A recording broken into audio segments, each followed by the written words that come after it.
Cinderella by Charles Perrault. Cinderella, or the Little Glass Slipper. Once upon a time, there was a nobleman who married for a second time. His second wife was the proudest and haughtiest woman that had ever been seen. She had two daughters of her own who resembled her in everything. The gentleman also had a young daughter of rare goodness and sweetness of temper. She had inherited these qualities from her mother, who had been the best mother in the world. The wedding was scarcely over when the stepmother's bad temper began to show. She could not bear the goodness of this young girl, because it made her own daughters appear the more odious. The stepmother gave her the meanest work in the house to do. She had to scour the dishes and tables, scrub the floors, and clean out the bedrooms. The poor girl had to sleep in the garret, upon a wretched straw bed, while her sisters lay in fine rooms with inlaid floors, upon beds of the newest fashion, and where they had looking-glasses large enough to see themselves at full length. The poor girl bore all patiently, and did not complain to her father, who would have scolded her if she had done so, for his wife governed him entirely. When she had done her work, she used to go into the chimney corner, and sit down among the cinders.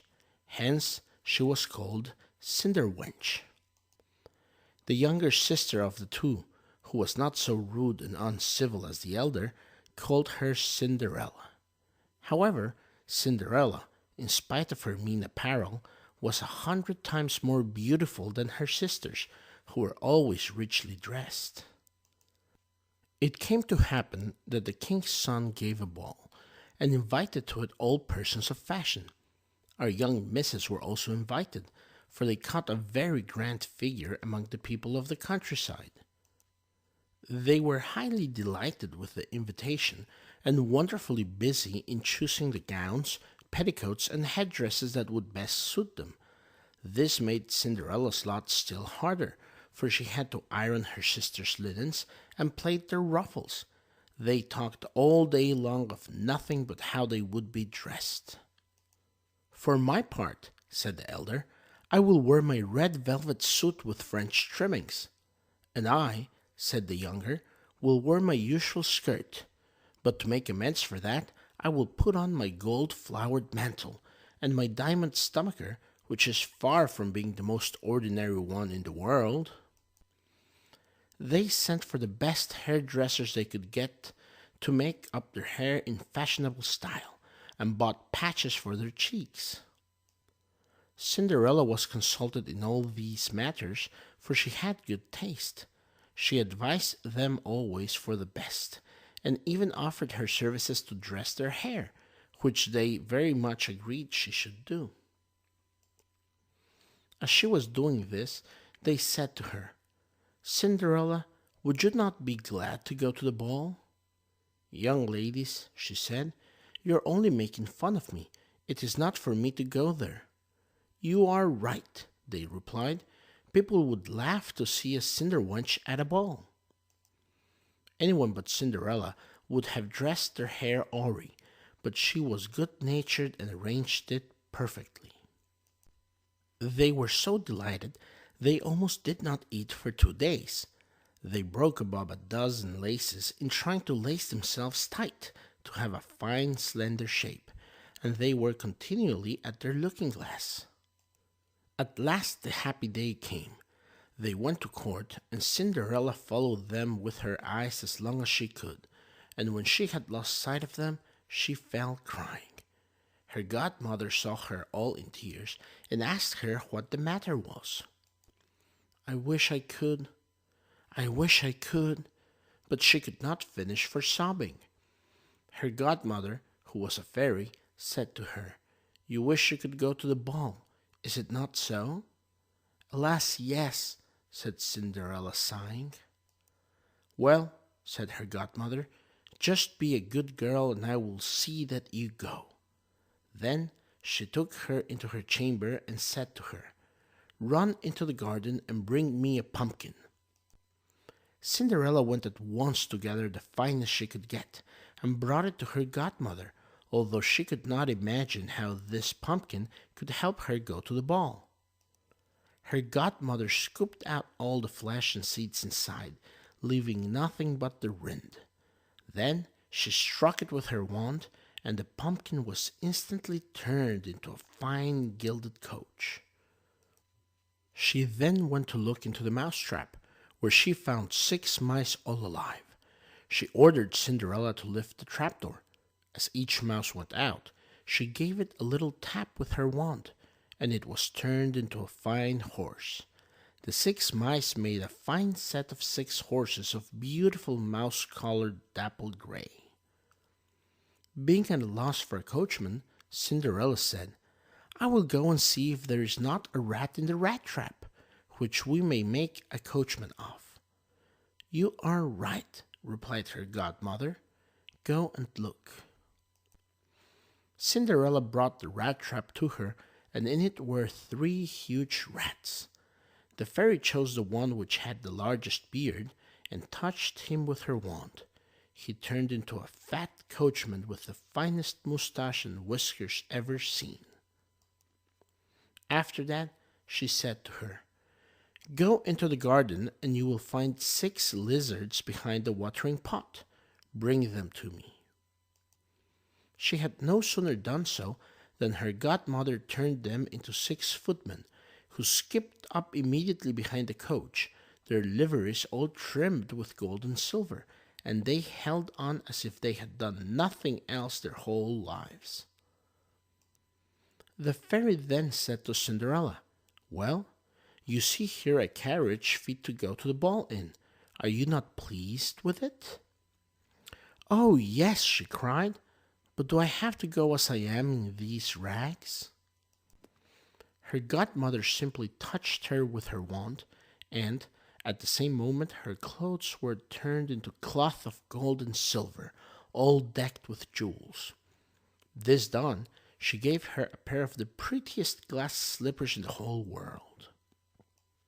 As she got into the carriage, her godmother commanded her, above all things, to return before midnight, telling her that if she stayed 1 moment past that time, the coach would be a pumpkin again, her horses mice, her coachman a rat, her footmen lizards, and her clothes would become just as they were before.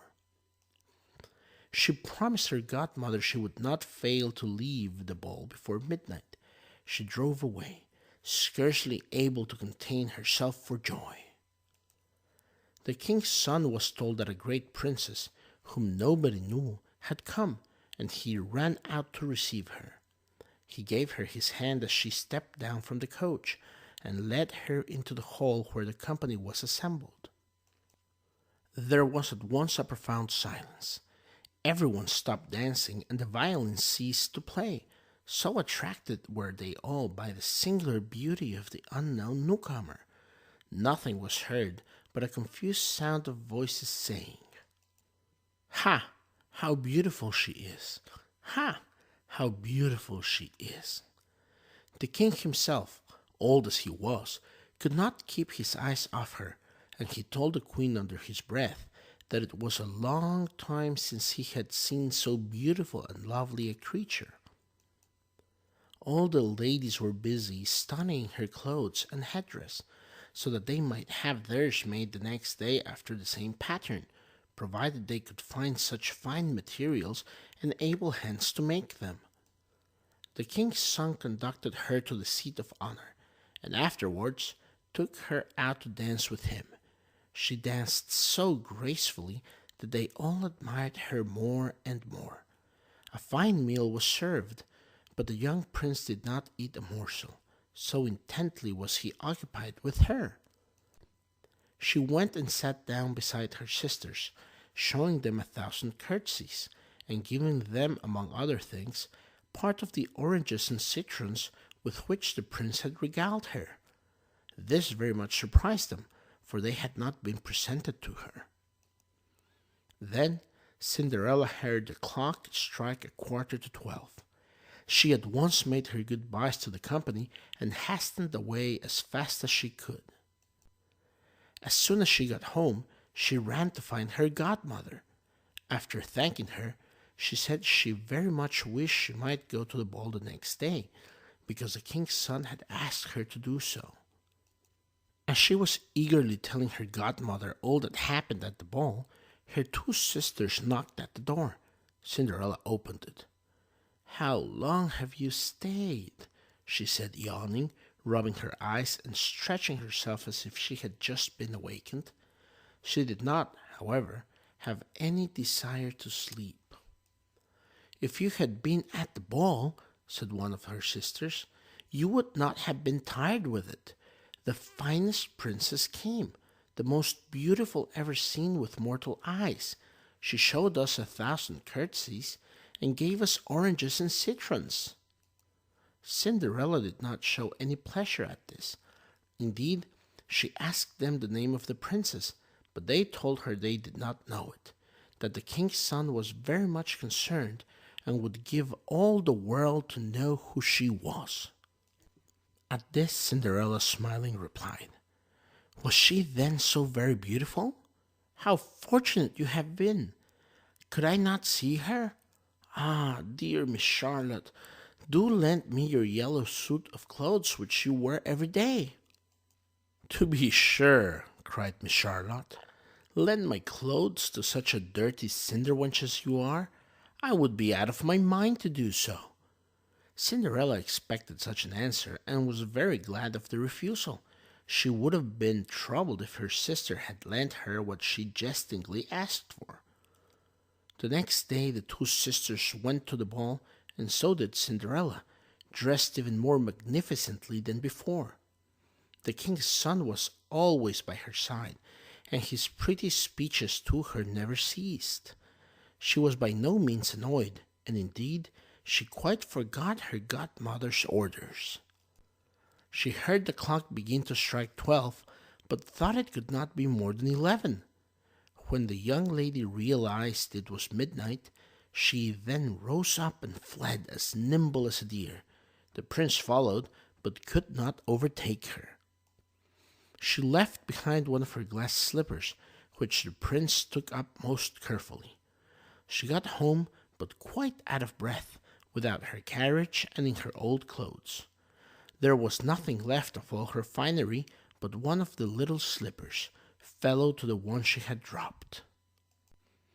The guards at the palace gate were asked if they had not seen a princess go out, and they replied they had seen nobody go out but a young girl, very meanly dressed, and who had more the air of a poor country girl than of a young lady. When the two sisters returned from the ball, Cinderella asked them if they had had a pleasant time, and if the fine lady had been there. They told her yes, but that she had hurried away the moment it struck 12, with so much haste that she had dropped one of her little glass slippers, the prettiest in the world, which the king's son had taken up. They said that he had done nothing but look at her all the time, and that most certainly he was very much in love with the beautiful owner of the glass slipper. What they said was true. A few days after, the king's son caused it to be proclaimed, by sound of trumpet, that he would marry the young lady whose foot would fit the slipper perfectly. They began to try it on the princesses, then on the duchesses, and then on all the ladies of the court, but in vain. It was brought to the two sisters, who did all they possibly could to thrust a foot into the slipper, but they could not succeed. Cinderella, who saw this, and knew her slipper, said to them, laughing, "Let me see if it will fit me." Her sisters burst out a-laughing, and began to tease her. The gentleman who was sent to try the slipper looked earnestly at Cinderella, and finding her very beautiful, said it was fair that she should try, that he had orders to let every lady try it on. He asked Cinderella to sit down, and putting the slipper to her little foot, he found it went on very easily, and fitted her as if it had been made of wax.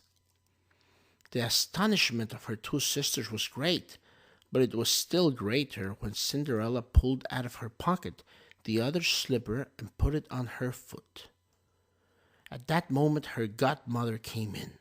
She touched Cinderella's clothes with her wand and made them more magnificent than those she had worn before. Now her two sisters recognized her as the beautiful lady they had seen at the ball. They threw themselves at her feet to beg pardon for all their ill treatment of her. Cinderella took them up, and, as she embraced them, said that she forgave them with all her heart, and begged them to love her always. She was conducted to the young prince, dressed as she was. He thought her more charming than ever, and a few days after married her. The end. Beauty in woman is a rare treasure which we are never weary of admiring, but a sweet temper is a gift more fair and better worth the youthful maid's desiring. That was the boon bestowed on Cinderella by her wise godmother, her truest glory. The rest was naught but leather and prunella. Such is the moral of this little story. Beauties that charm become you more than dress, and win a heart with far greater ease. In short, in all things to ensure success, the real fairy gift is a good nature. Talent, courage, wit, and worth are rare gifts to own on earth, but if you want to thrive at court, at least, so the wise report, you will find you need some others, such as godfathers or mothers.